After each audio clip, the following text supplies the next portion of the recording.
principios que, ahora sí, allí se había pausado. Frente al proceso de investigación jurídica, mencionábamos que si estamos dentro del ordenamiento jurídico existen cierto tipo de conceptos que nosotros no podemos desconocer. El concepto de analogía, el concepto de lagunas jurídicas, de vacíos legales, de ambigüedades, vaguedades, antinomias jurídicas. Hasta ese momento, nosotros realizamos inclusive un ejercicio teórico práctico dentro de la clase para que ustedes pudiesen de alguna forma identificar los ejemplos de esos fenómenos, porque estos conceptos de analogías, lagunas, vacíos, se convierten en esos fenómenos que nos permiten a nosotros aterrizar el proceso de investigación y sobre todo el proceso de investigación científica desde el punto de vista jurídico. Sin estos conceptos no podríamos estar frente a proyectos de investigación. Son estos conceptos los que nos permiten a nosotros identificar cuándo podemos estar frente a estos procesos de investigación. Finalmente, en la clase número 4 durante esta semana abordamos los tipos de métodos y los métodos teóricos y hablábamos específicamente del concepto de método como ese procedimiento que nos permite construir los teoremas. Hablábamos del método histórico-lógico que permite enfocar el objeto de estudio en ese discurso evolutivo de los aspectos generales de desarrollo de un fenómeno o de una institución. Hablábamos del método análisis-síntesis, que de alguna forma quiere descomponer el objeto que se estudia para luego nosotros recomponerlo a partir de la integración de estos, y que estos dos tipos de métodos eran utilizados prácticamente en todos los procesos de investigación jurídica. Aterrizamos un poco más en el método abstracto concreto, entendiendo esa abstracción como el proceso a través del cual nosotros aislamos los elementos y las propiedades del resto de componentes, destacando esos nexos esenciales e inasequibles. Con esto logramos percibir quizás una mayor profundidad en el conocimiento científico y en el fenómeno de investigación. Hablamos del método inductivo-deductivo, entendiendo esa inducción como la forma de razonamiento que posibilita construir teoremas desde situaciones un poco particulares y casos en concreto. Hablábamos del método sistemático, estructural y funcional para aquellos casos y fenómenos que deben ser estudiados a partir de una estructura compleja debido al objeto de análisis.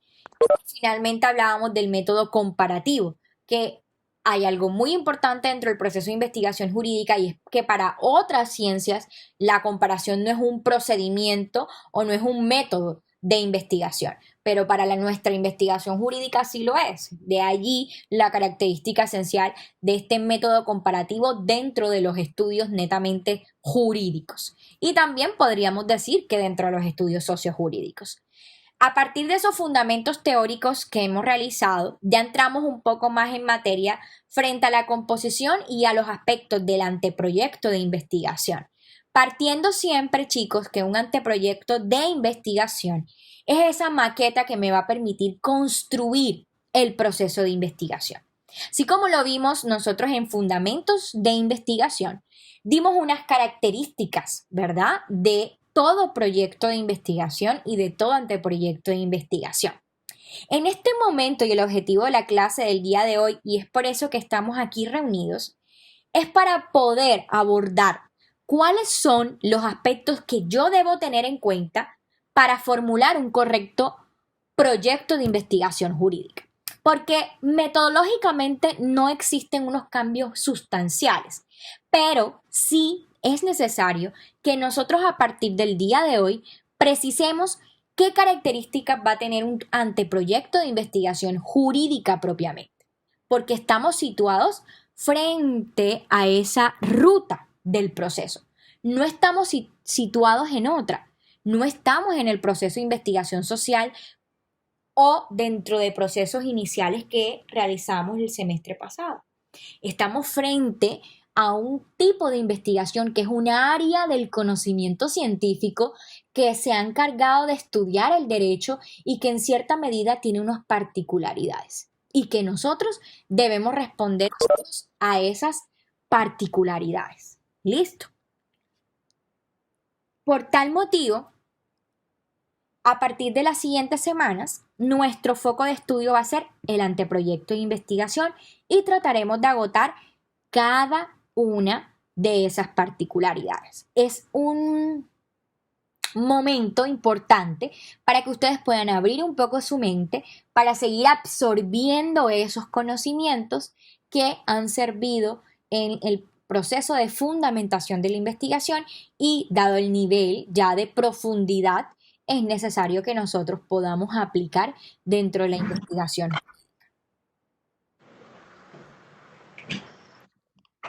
Allí creo que allí me colaboras con el micrófono.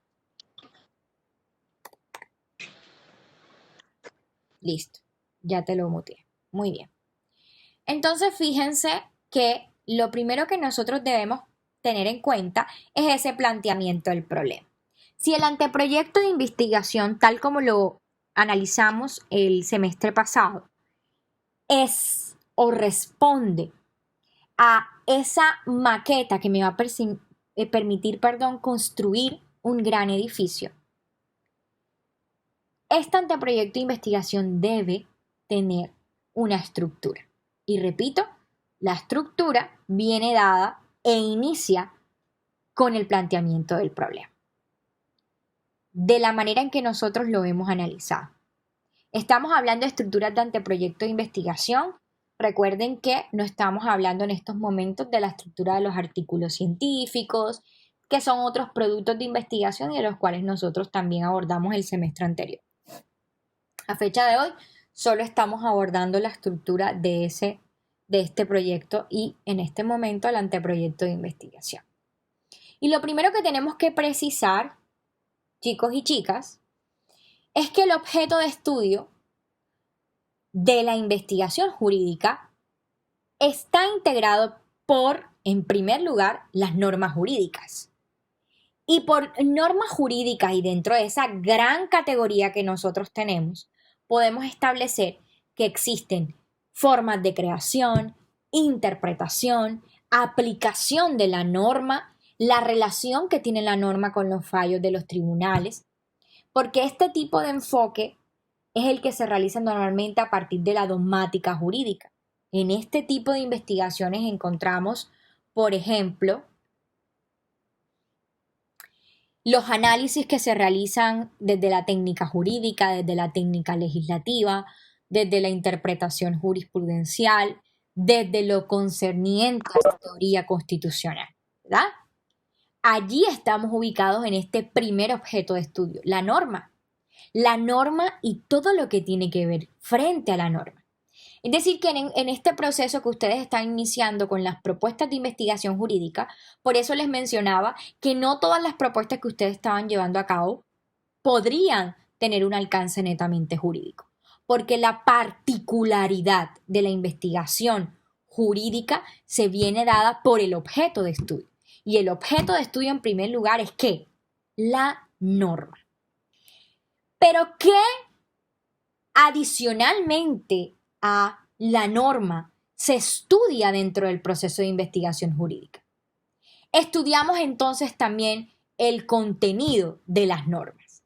Y en este caso se asume una discusión sobre cuáles son las circunstancias que posteriormente podrán ser hechos o actos jurídicos de contenido social, de contenido económico, de contenido político y de contenido cultural.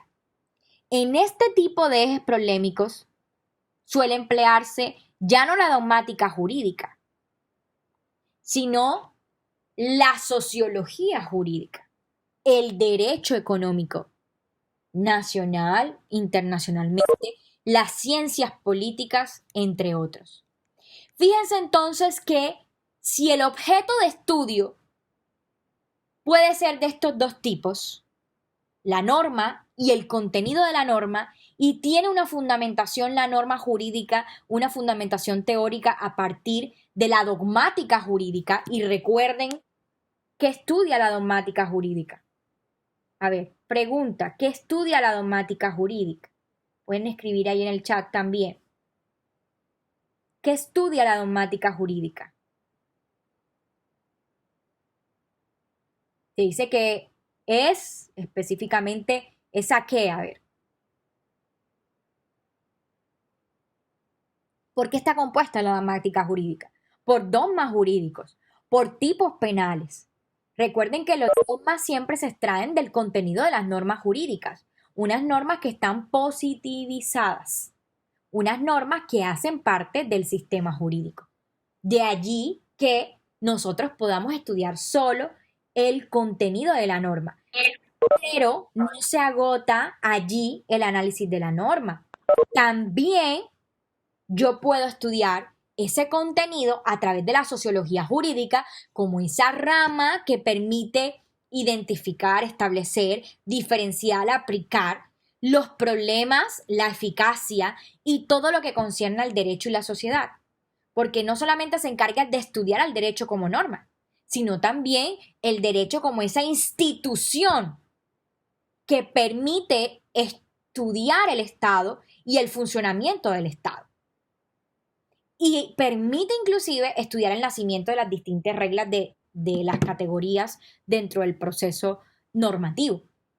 Pero es por eso es que ustedes ya están en este nivel, porque ya han recopilado una serie de conocimientos a través de la sociología jurídica, a través de la antropología jurídica, a través de la teoría general del Estado, a través de la teoría general del derecho, para poder aquí entender por qué estamos hablando de que el objeto de la investigación es específicamente un objeto de investigación a partir de la norma y a partir del contenido de la norma. Cuando yo tengo eso claro, solo, ojo, cuando tengo eso claro, yo puedo plantear el problema de investigación. Porque si yo no tengo claro que debo ubicarme dentro de la norma jurídica, si no tengo claro que debo ubicarme dentro del contenido de la norma jurídica, chicos y chicas, no voy a poder plantear un problema de investigación jurídico. No voy a poder hacerlo. Va a ser completamente imposible porque no tengo las herramientas disciplinares que me permitan ubicar el ejercicio del derecho y el ejercicio de la investigación frente a esos dos contextos. Si usted tiene un problema en estos momentos como grupo detectado que no responde a la norma ni al contenido de la norma, no estamos dentro de planteamientos de investigación jurídica propiamente. Ojo con esto que les acabo de decir y ténganlo en cuenta para las actividades que vamos a hacer a partir de las próximas clases. Si no tienen claro cuál es el planteamiento del problema, si no tienen claro que lo que pretenden ustedes estudiar se encuentra dentro de la norma o se encuentra en el contenido de la norma, no vamos a poder identificar un problema de investigación jurídico. Puede existir un problema de investigación, pero en esta clase no vamos a hablar de problemas sociales. En esta clase debemos analizar, de acuerdo a los resultados de aprendizaje y a los objetivos de la asignatura, de planteamientos de problemas jurídicos. Y en ese sentido, deben hacer desde este momento el análisis.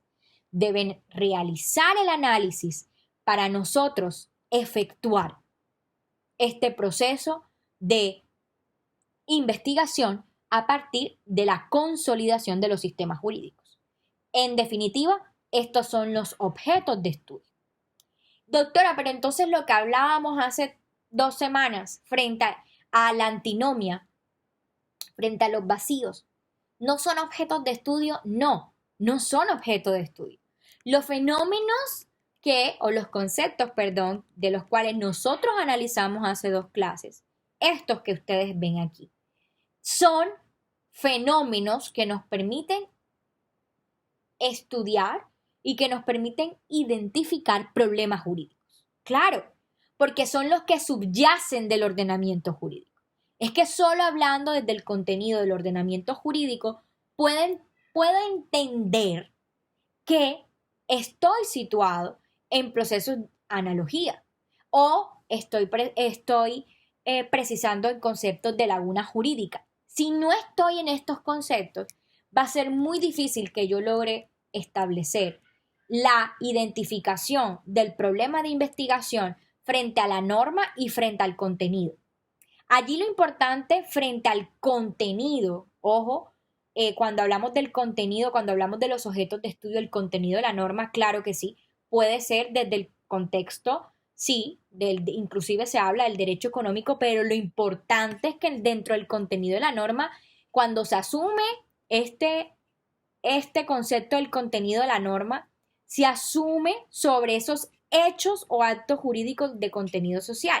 Y en esos hechos o actos jurídicos de contenido social podemos estar dentro de el aspecto social o del aspecto económico o de ambos. Claro que sí podemos estar. Aquí lo importante es que sepamos identificar que en este tipo de problemas siempre está presente la sociología jurídica, porque es la sociología jurídica la que pretende analizar cómo el derecho se desenvuelve dentro de la misma realidad. Recordemos que a partir de esa trilogía, de la concepción de la trilogía del derecho, nosotros no podemos concebir que la norma está fuera del contexto de la realidad. No, conseguimos todo como un conjunto y un conjunto que me permita analizar, cuestionar, debatir, controvertir, argumentar los problemas jurídicos que se presentan. Pero sí, los contenidos pueden ser desde el punto de vista social, económico, político o cultural. Allí lo importante es que ustedes sepan dónde ubicarse. O sea, ubicarse frente a esa forma en que se crea la norma, frente a su aplicación, frente a su relación con los fallos judiciales o simplemente frente a fenómenos de discusión sobre esas circunstancias que nos permiten analizarlo desde el contenido de cada uno de los elementos. El derecho permea en todos los elementos. Y si ustedes realizan un análisis de lo que es el derecho en las ciencias y lo que es el derecho en todas las ciencias, tanto en las ciencias formales como en las ciencias fácticas y en las ciencias naturales y en las ciencias, en las mismas ciencias fácticas que nos acompañan dentro de ese gran árbol de las ciencias, ustedes se pueden dar cuenta que el derecho permea en todas las otras. Es que en los médicos no podrían desligarse del derecho para sus actuaciones. Eh, Muchas profesiones dependen del argor jurídico y que les da fuerza para su actuar.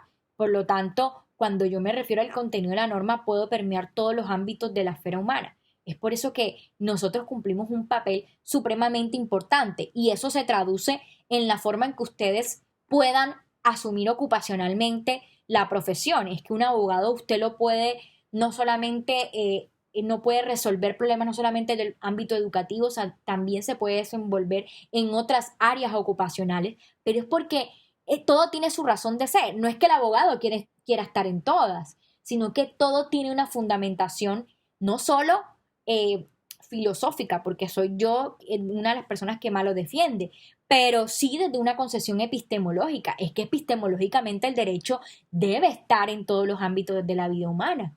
Y en ese sentido, de allí la importancia de nosotros y la forma en cómo nosotros también podemos desempeñarlos en los contextos ocupacionales y profesionales. Por eso es importante que cuando nosotros estemos analizando cierto tipo de problemáticas jurídicas podamos basarnos frente a estos dos tipos de contenidos, frente a la norma y frente al contenido de la norma. Cuando yo he realizado entonces esa identificación, y aquí lo sitúo y nos situamos todos frente al contexto normativo, ya identifiqué, todavía no he planteado el problema de investigación, yo simplemente identifiqué que estoy frente al contenido de la norma o a la norma misma, es decir, que estoy frente a un problema de investigación jurídico, lo tengo claro. ¿Qué debo hacer? Y lo primero que nosotros debemos hacer es una contextualización del problema.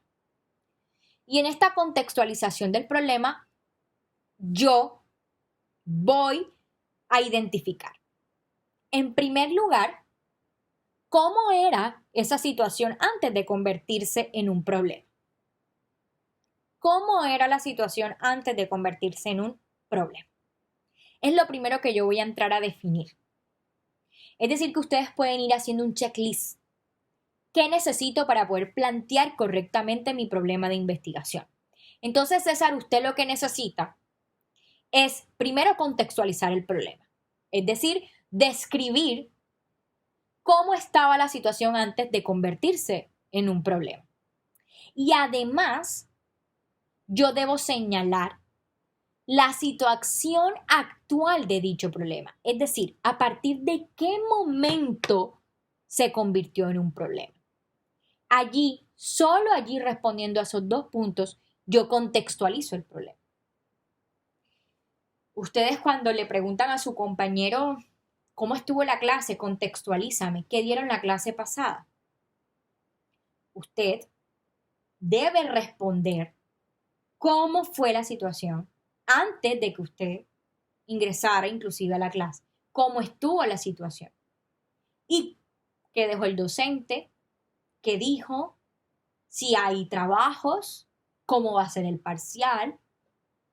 De la misma forma, usted contextualiza el problema de investigación.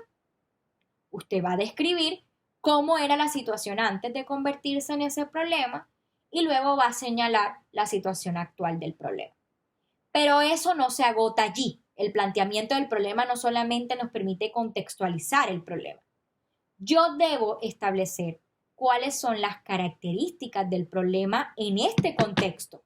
En otras palabras, usted va a describir su problema de investigación. Usted va a describir, va a explicar cómo es el problema. Es que sí, desde la eficacia de la norma se presentan estas características, es que desde el punto de vista jurídico no estamos frente a un vacío legal, no existen otras fuentes. Yo debo describir y describir tal cual bajo esos aspectos un poco metodológicos que observamos y que voy a permitir recordarles en este momento. Y es que describir es poder decir, ¿me escuchan los demás o solamente Kelvin no me está escuchando? ¿Los demás me escuchan? Escucha bien, doctora. Puede ser que Kelvin, puedes salirte un momento y volver a entrar, quizás puede ser un tema de tu conexión. Muy bien. Les decía entonces que frente a estas características del problema, yo voy a entrar a definir, a describir. Y describir es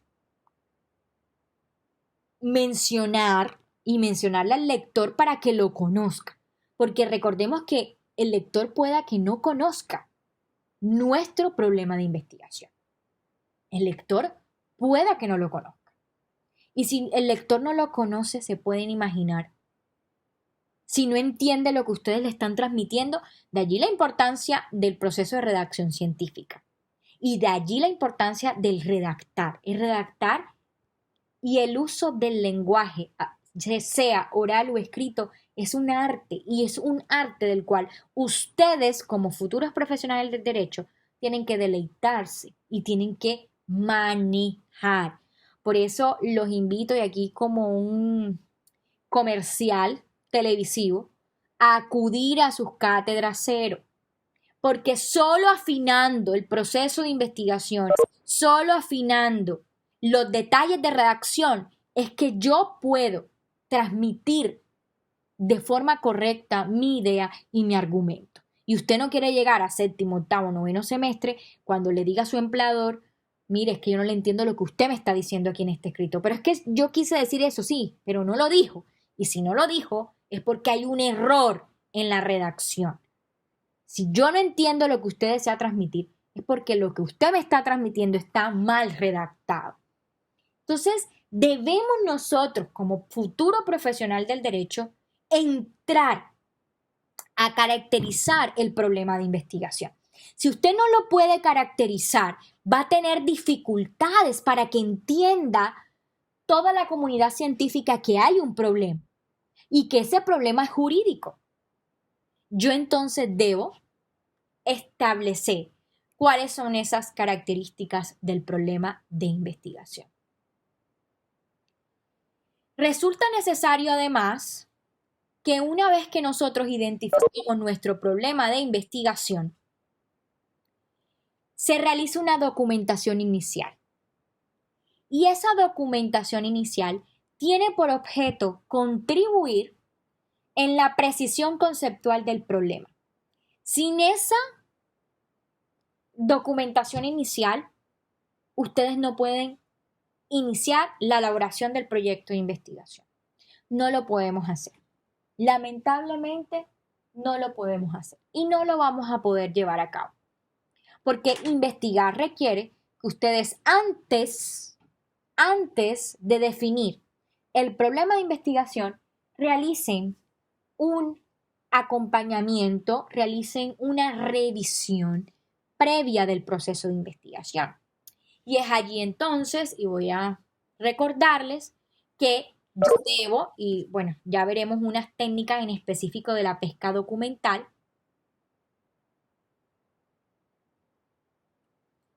Muy bien. Y siempre recuerden que frente a esta técnica,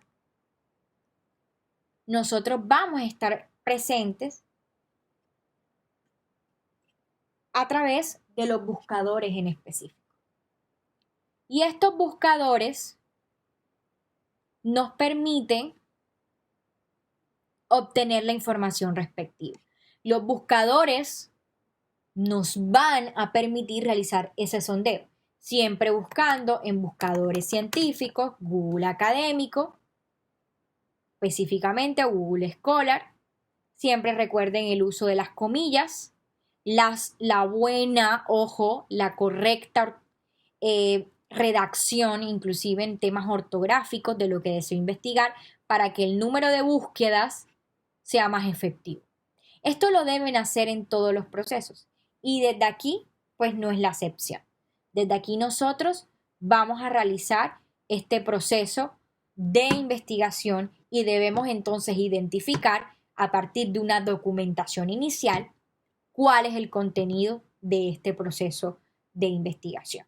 Bien, otra cosa muy importante dentro de la recolección y que es una técnica, ojo, no es un proceso, es una técnica, una herramienta que me permite construir y que permite que yo realice ese sondeo inicial de la documentación. Encontramos las fichas bibliográficas.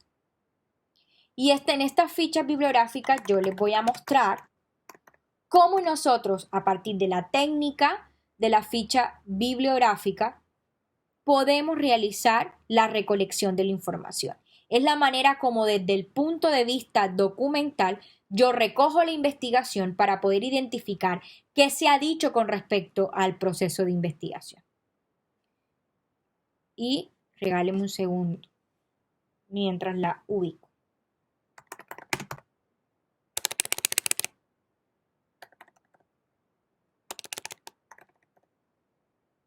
Mientras tanto, preguntas hasta este momento.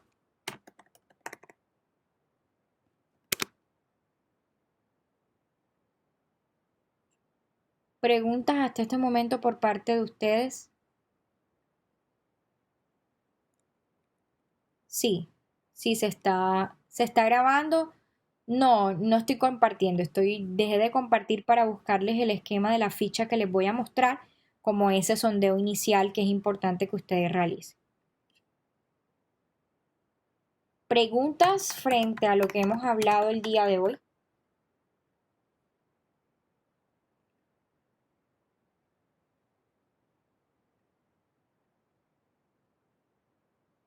Bueno, esta es una ficha técnica, ficha bibliográfica. Les voy a compartir, creo que en su momento también se los compartí, ¿me recuerdan? Creo que en algún momento les compartí una ficha de revisión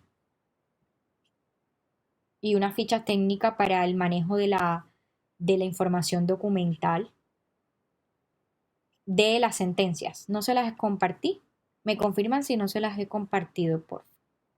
Lo que tiene que ver con una ficha técnica de recolección de información y la recolección de la ficha técnica de sentencias y jurisprudencia que en los procesos de investigación jurídica también puede ser muy importante porque, ojo, cuando yo recojo la información, la recopilo de tal manera que puede ser a través de fuentes primarias o fuentes secundarias. Es decir, yo puedo acudir a la ley, pero también puedo acudir a la jurisprudencia para nosotros poder hacer el proceso. Bien, este es el ejemplo. Regálenme, voy a compartir.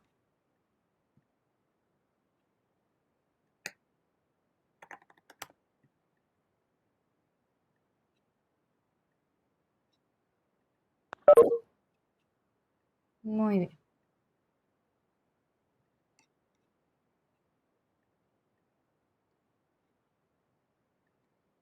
Este es el ejemplo de la ficha de revisión bibliográfica. Como les digo, en esa recolección o documentación inicial es una técnica del proceso de investigación. Ustedes a través de esta es la ficha de revisión bibliográfica, ¿la conocían? Pueden colocar ahí en el chat si la conocían.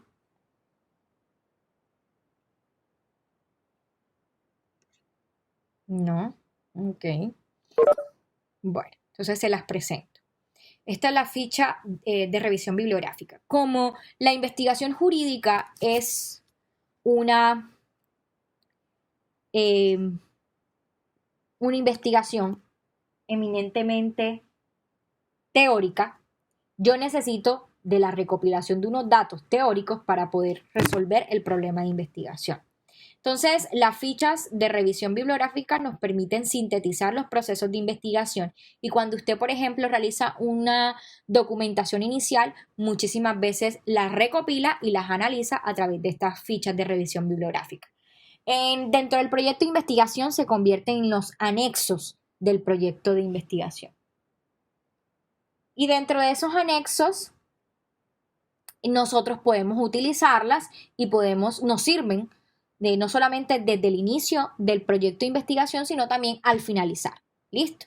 Siempre, y esto lo pueden utilizar, inclusive pueden realizar ustedes su biblioteca de fichas bibliográficas para siempre cuando quieran consultar algún tema, sea para la clase de investigación jurídica o sea para cualquier otra clase, ustedes pueden abrir su carpetica de, por ejemplo, Derecho Constitucional y allí los libros que ustedes van leyendo los van sistematizando y los van analizando y siempre cuando necesiten leer algo, pues van a sus respectivos fichas bibliográficas. Entonces la ficha bibliográfica lo que trata de tener es un panorama general de lo que ustedes han leído, se coloca el nombre del documento, cuál es el título de ese documento, quién es el autor, un pequeño resumen del contenido de ese libro, de esa documentación, cuáles fueron los resultados. En este caso, si se trata de artículos de investigación científica, usted coloca cuáles son los resultados, cuál es la fuente, importante para todos, pues esto es una ficha bibliográfica ya bastante antigua, es importante que siempre consulten fuentes actuales, ediciones actuales.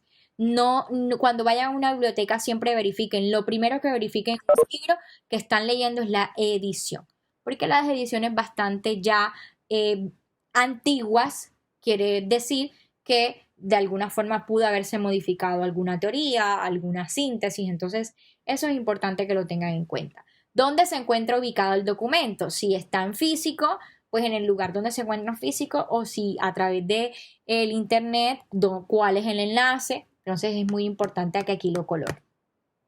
Cuando se trata, chicos, de procesos, por ejemplo, de informes, muchas veces se colocan quiénes son los actores productivos, cuáles son las empresas claves y finalmente cuáles son los docentes que conocen el tema y los datos de los representantes o en el caso de los docentes que conocen el tema.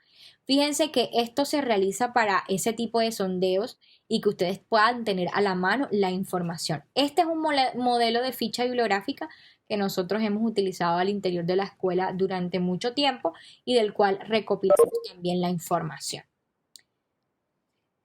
Esta ficha de revisión.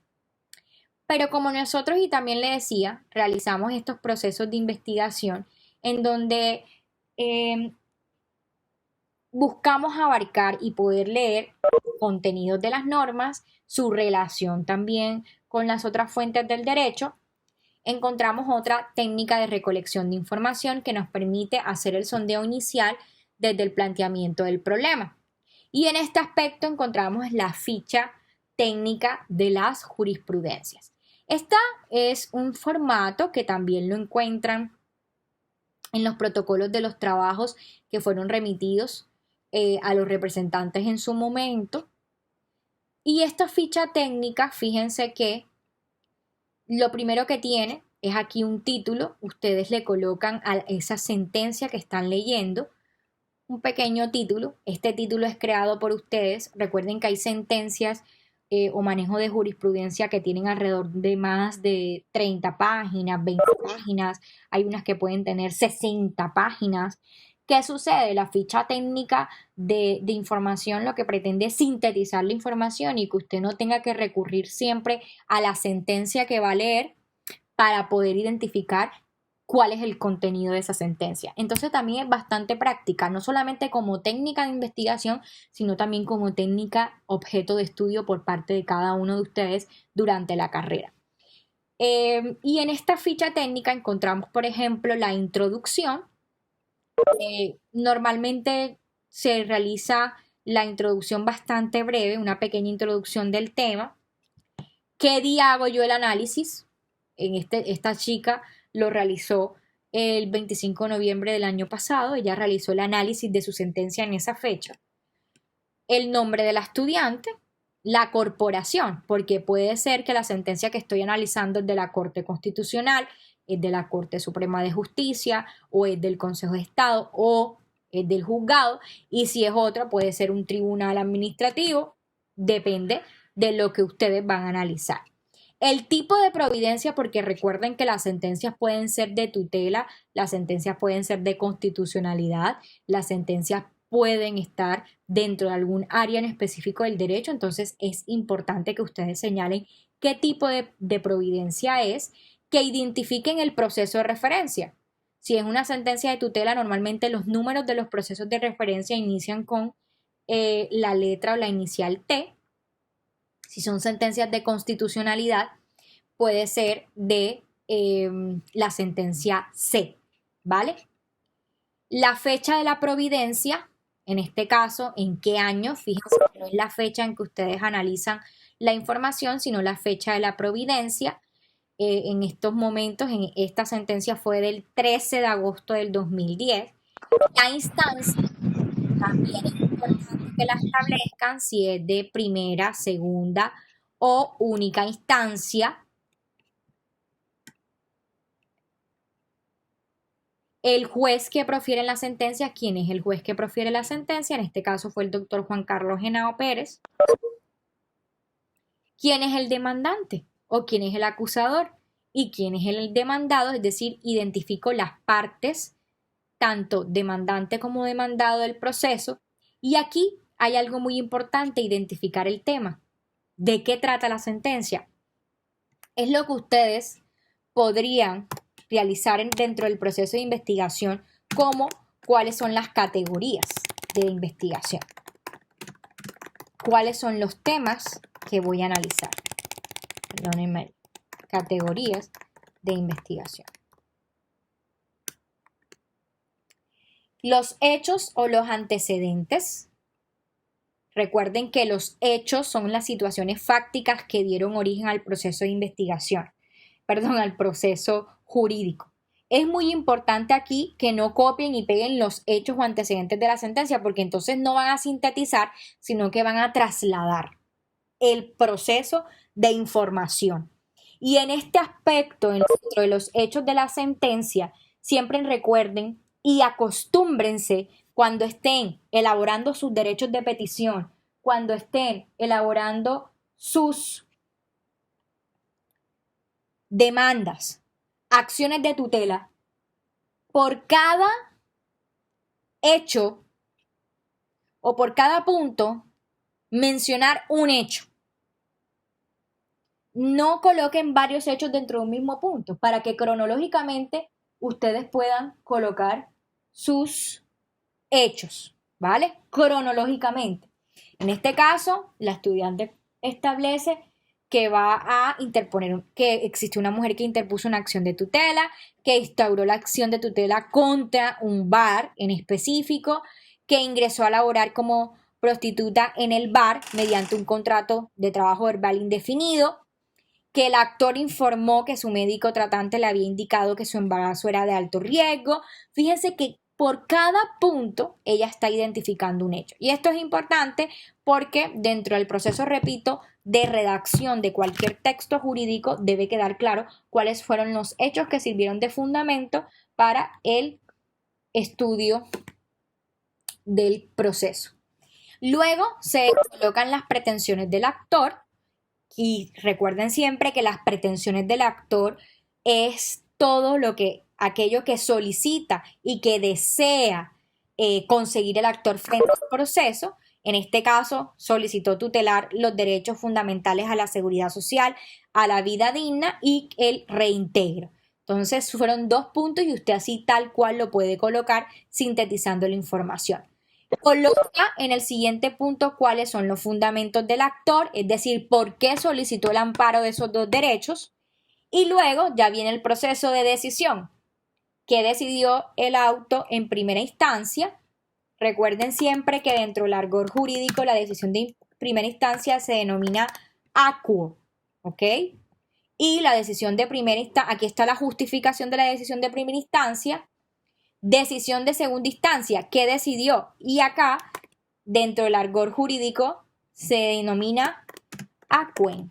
¿Qué resolvió el acuo? Primera instancia. ¿Y qué resolvió el acuen? Bien, la justificación, es decir, por qué el juzgado resolvió de esa manera. Y ahora aquí viene algo muy, muy importante, que es el problema jurídico. Normalmente cuando ustedes analizan una sentencia, el problema jurídico está en forma de pregunta, normalmente. Entonces lo que usted y la corte a veces lo hace de forma afirmativa. En la mayoría de las ocasiones ella misma coloca problema jurídico y cuál es el estudio que se va a hacer. Lo señala. Puede colocar además 2 o más problemas jurídicos. Eso también puede suceder. Pero usted puede encontrar y lo identifica plenamente. Usted identifica cuál es el problema jurídico. Si usted no lo identificó o la corte no lo señaló, créame que cuando usted realiza la lectura activa de la sentencia va a identificar con sus propias palabras cuál es el problema jurídico. Y así también lo va a colocar de esta manera.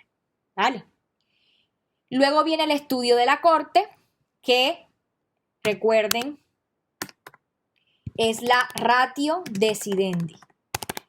La ratio decidendi es el estudio que hace la corte frente a todo tipo de procesos. ¿Cómo estudió la corte? Recuerden que la jurisprudencia es fuente de derecho y es fuente de investigación jurídica precisamente porque la corte cada vez que está efectuando un pronunciamiento frente a un tema, históricamente reconstruye conceptos, históricamente establece teorías y ese estudio de la corte es fundamental a la hora de nosotros poder no solamente realizar el proceso de investigación, sino también la defensa de nuestros casos. Entonces, es muy importante que usted tenga este ratio decidendi establecido. Luego, establece cuál fue la decisión de la Corte, si revocó o concedió. En este caso, revoca y confirma la decisión de primera instancia. ¿Por qué lo hizo? La solución al caso en concreto, usted lo coloca allí y finaliza su recolección de la información. Pero fíjense que esta es una sentencia que tiene aproximadamente 25, 30 hojitas y en estos momentos la redujimos de acuerdo al estudio que hemos hecho a partir de 9 hojitas, 2.235 palabras. Y es un elemento, repito, un instrumento que les permite a ustedes sintetizar el proceso de la información. Estos documentos no están cargados en la plataforma, yo los voy a cargar. Yo se los cargo hoy mismo para que ustedes lo tengan, para que lo utilicen, para que lo apliquen, sobre todo, no solamente en este proceso, repito, de la investigación jurídica, sino en todo lo que viene de su carrera y de su ejercicio profesional. Ustedes lo que tienen que tener claro en estos momentos es que existen unas técnicas de recolección de información que me permiten en estos momentos realizar los procesos y el planteamiento del problema. Si yo no recopilo la información documental, muy difícilmente yo podré ubicarme frente al valor de la norma o el contenido de la norma. Es muy importante que usted pueda definir esto en estos momentos y desde el contexto jurídico, porque a veces estamos frente a otro tipo de procesos de investigación y no, estamos frente a procesos netamente jurídicos. O sea, necesitamos siempre estar abordando los problemas de investigación dentro del aspecto jurídico. Bien, fíjense entonces que este planteamiento del problema nos va a permitir eso. Nos va a permitir a nosotros contextualizar el problema, establecer cómo era la situación antes de convertirse en ese problema, debe señalar la situación actual del problema y cuáles son las características del problema en ese contexto actual. Cuando yo he realizado eso, ya puedo identificar el problema de investigación y realizar la documentación inicial a través de las técnicas de recolección de información. Y en este caso, el día de hoy abordamos dos tipos de técnicas de recolección de información, que fue la ficha bibliográfica y en este caso también aquí está, la ficha técnica. ¿Ok? Preguntas, chicos. Abro el chat para rondas de preguntas frente a la clase. Preguntas, chicos.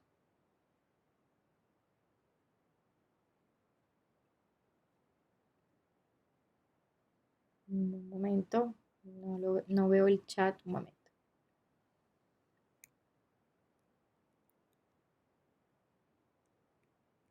Sí, Jesús, ¿qué pasa con la ratio decidente? Bueno, yo no hago mucho énfasis de las sentencias, porque se supone que ya ustedes han tenido manejo de sentencias, ¿verdad? Yo hago más énfasis es en la recopilación de la información, porque en mi clase hablo es de la ficha técnica como instrumento de recolección de información. Pero de pronto para precisarles un poco, nunca olviden que dentro del cuerpo de toda sentencia, normalmente cuando ustedes realizan el análisis, las sentencias están compuestas por varias partes.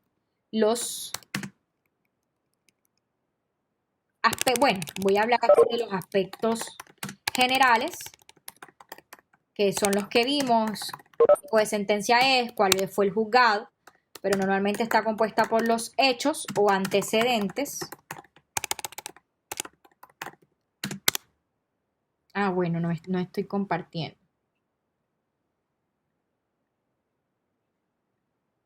Normalmente está compuesta por los hechos o los antecedentes, ¿verdad? Dentro de los aspectos generales, quién es el demandante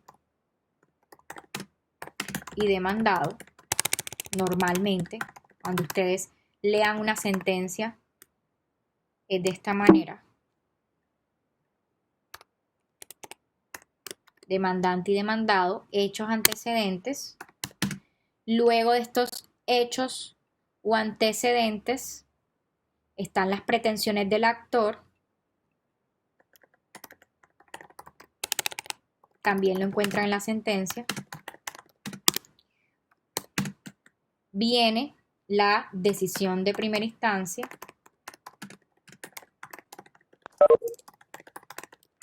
Luego viene la decisión de segunda instancia.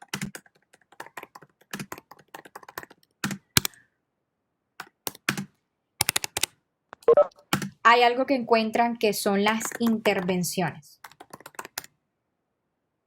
Perdón. Vamos a colocar problemas jurídicos.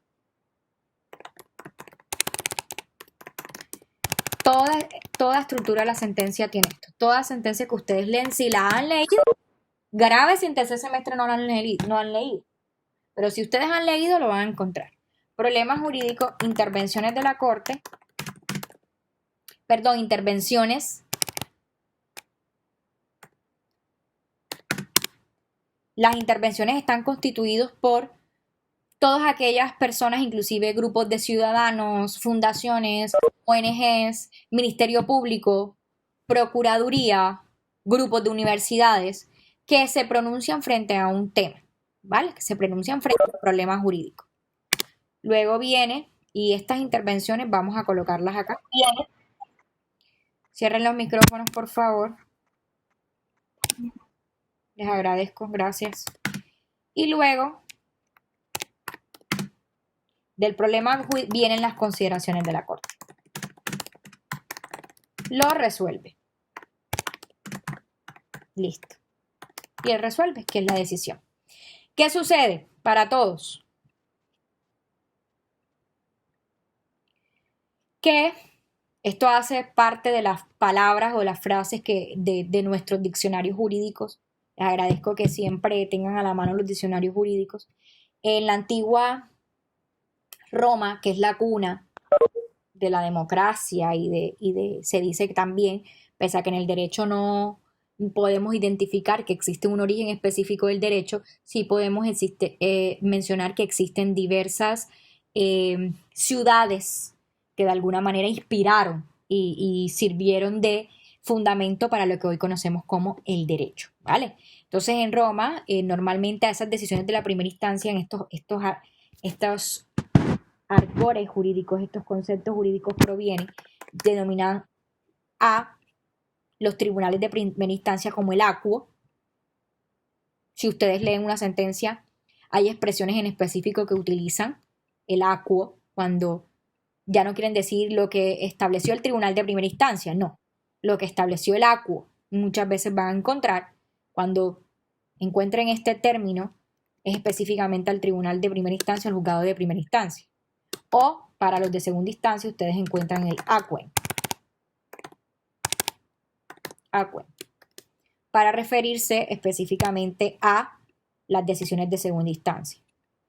Las intervenciones son aquellas, como les decía, intervenciones que no tienen el carácter de vinculante, característica fundamental de las intervenciones. Simplemente son conceptos de organizaciones del Ministerio Público frente al tema.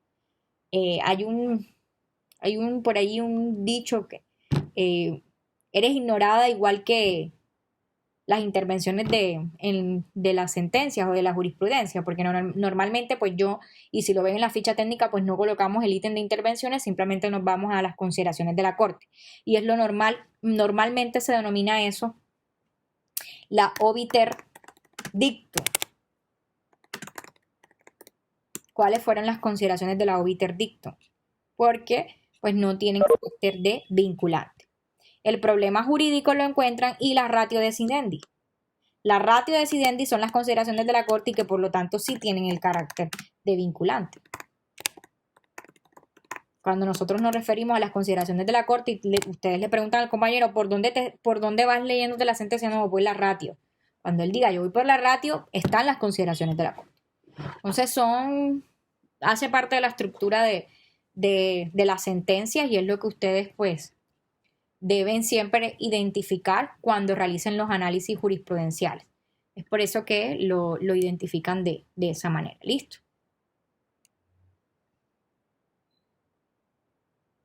A través de la analogía, José Alejandro, creo que eso lo hablábamos en los conceptos, cuando un juez no puede solucionar, normalmente recurre a la analogía y a los precedentes judiciales, sobre todo con este nuevo Código General del Proceso, que uno de los aspectos fundamentales que ha ido dentro del proceso de recolección de información y de análisis e interpretación jurídica ha sido el precedente judicial.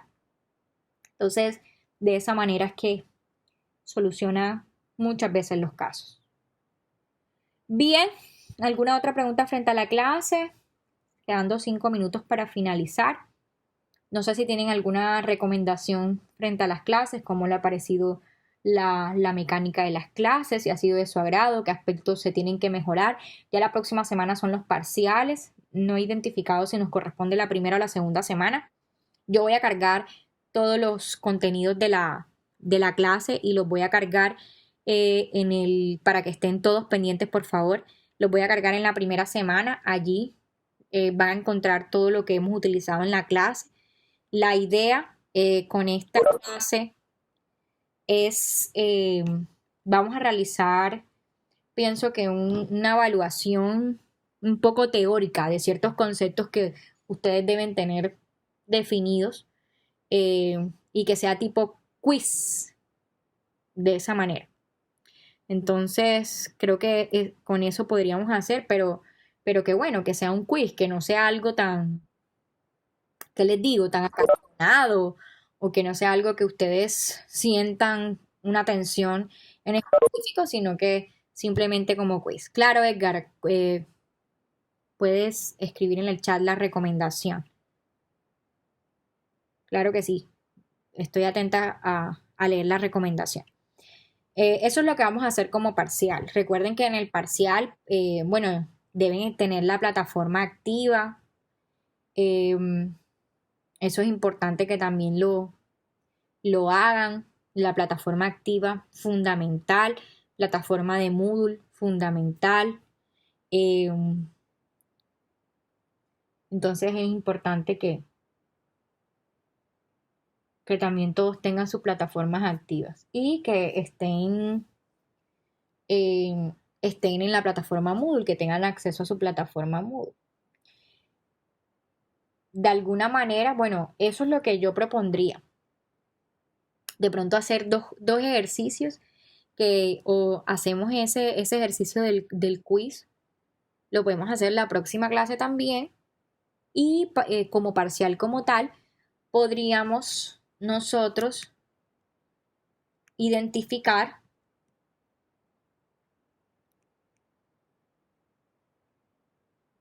este tipo de conceptos. Entonces yo ahí voy a planear algo. Yo de hecho creería que podemos hacerlos por varias etapas el parcial, planearnos algo que sea inclusive en grupo, que nos permita hacer un proceso dinámico. Vayan pensando también en unos grupos, creo que así también lo podemos hacer, que el parcial tenga varios niveles, pero sí prepárense para lo que hagamos, pero sí podemos hacer grupos como los discípulos, de 12 discípulos, como hacemos con los ABP, para hacer un ejercicio chévere frente al parcial y frente a lo que ustedes tienen, ¿vale? Bueno, chicos. Sí, si ustedes están conformados en grupos, bueno, en grupos de 6, listo, en grupos de 6 también, no hay problema. Si hay grupos de 6, no hay problema. Los grupos que han venido, sí. Sí, ojo, o sea, si pueden colocarse de 12 está bien, si no los de 6, o sea, lo importante es hacer dinámico el proceso y que cada uno de ustedes cada grupo mínimamente tenga acceso a la plataforma, porque puede suceder que un grupo no tenga acceso a la plataforma, pero sí es importante que mínimamente uno del grupo tenga acceso a la plataforma para poder hacer los ejercicios prácticos.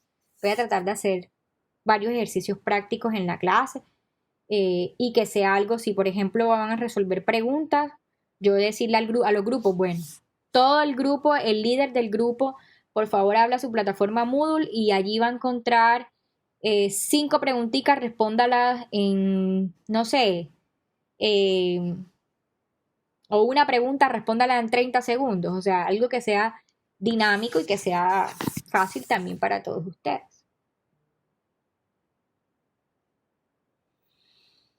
¿Listo? Profesora, buenas noches. Buenas noches. Profesora, tengo una inquietud sobre lo que usted acaba de decir. De pronto ese líder del grupo ese día tiene inconvenientes con la plataforma. La plataforma mía tiene un problema. Yo había montado los trabajos de nosotros, yo había montado yo el grupo mío en toda la asignatura. Y resulta que el profesor me dice que no podía abrir el trabajo, y voy a ver, y ningún trabajo me abre, ni siquiera a mí mismo. Lo abre todo el mundo, en todos los celulares, yo también, y apenas entra a la plataforma mía, no abre. Se lo mando a mis compañeros, lo suben y ya, entonces tengo ese problema con la plataforma. Y me fue también un poquito complicado comunicarme con la profesora porque la ocupación que tienen, y como ahora le quitaron la facultad a los representantes de que nos interfirieran entre ellos y cuando es problema de la plataforma, y y ya expuse el problema ya. Ahora tengo ese problema aquí con la plataforma y los trabajos están subidos con mi nombre. Todos mis compañeros pues difícilmente se van a poner bravos conmigo, no sé qué va a pasar con eso porque ya vienen los exámenes, van a calificar ya todo y tengo ese problema con la plataforma ahí. Entonces, como te digo que el representante, pues, como el compañero en ese momentico tiene ese problema con esta plataforma. No, Entonces, precisamente por esa razón les digo que pues cualquiera que sea líder del grupo en ese momento, o sea, quien tenga el acceso a la plataforma. Ahora, ya te voy a escribir el correo de la Secretaría de Derecho para que manifiestes tu situación y que desde acá te podamos colaborar frente a ese tema de la plataforma. Y mandas pantallazo del error que te aparece. Ese es el correo de la Secretaría de Derecho.